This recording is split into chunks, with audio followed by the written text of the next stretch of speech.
Έχει κρίση στο εσωτερικό του το πολιτικό σύστημα. Και για να μπορέσει να σταθεί και να μην παρουσιαστούν πάλι τα φαινόμενα μαζών λαού να ορμούν εναντίον της Βουλής με εκείνο το απρεπές σύνθημα να καεί το μπουρδέλο η Βουλή, αυτό είναι ένα σύνθημα απαράδεκτο και δεν πρέπει να λέγεται, διότι ως γνωστόν τα μπουρδέλα ουδέποτε έβλεψαν στην Ελλάδα.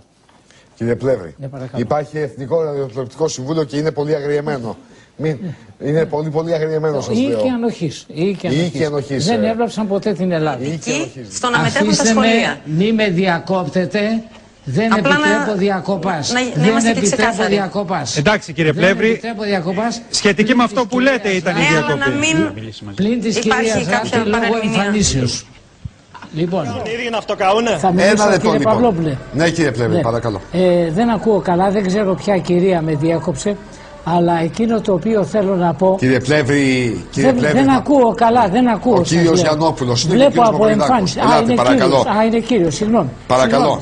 Ο ελληνικός λαός έχει βαρεθεί πλέον τους πολιτικούς και τους δημοσιογράφους, οι οποίοι με τη συμπεριφορά τους, την οποία καταγγέλλετε κι εσείς, έχουν καταστήσει το δημόσιο βίο να μοιάζει με εκπομάτιση βόθρου. Όλα όζουν, όλα βρωμούν, Βόρβολος, Βούρκος. Καημένη Ελλάδα, σε ποιους έχεις πέσει? Στους μεν δημοσιογράφους που διαμορφώνουν την κοινή γνώμη αντί να την εκφράζουν και στους πολιτικούς οι οποίοι αντιπροσωπεύουν το ελληνικό έθνος. Είναι του προβλήματος.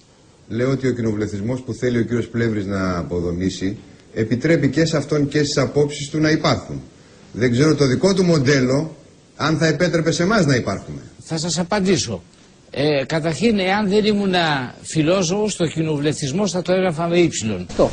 Μας αρνούνται το διάλογο. Αυτοί οι οποίοι υποστηρίζουν τη δημοκρατία και λέγουν ότι εμείς αρνούμεθα το διάλογο και μας κατηγορούν γι' αυτό, είναι εκείνοι οι οποίοι στην πράξη και στη νομική σχολή δια της βίας μου απαγόρευσαν να μιλήσω και στη Νέα Σμήνη δια της βίας μου απαγόρευσαν να μιλήσω και εδώ αρνούνται το διάλογο. Αυτό με ευχαριστεί, κύριε Πρεδέρη, να ολοκληρώσω κι εγώ. Αυτό με ευχαριστεί, διότι αρνούνται το διάλογο για ένα και μόνο λόγο. Επειδή τον φοβούνται. Εάν, κύριε Πάγκαλε, επικρατούσαν οι ιδέες μας, εσείς στη δημοσία ζωή δεν θα είχατε θέση.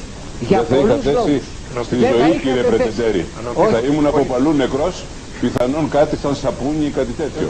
Ακούστε, αυτό είναι γεγονός και γι' αυτό ακριβώς δεν θέλω να μιλήσω με αυτόν τον κύριο. Ακούστε, αυτά τα σαπούνια. Διότι ένα σαπούνι δεν μπορεί να μιλάει με ένα πολιτικό αρχηγό. Ακούστε, μισό λεπτό, κύριε Πρετεντέρη.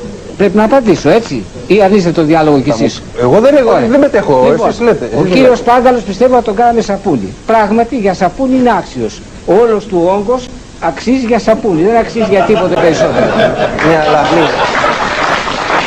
Για ένα βιβλίο πολύ χρήσιμο, Wilhelm Reich, η μαζική ψυχολογία του ναζισμού.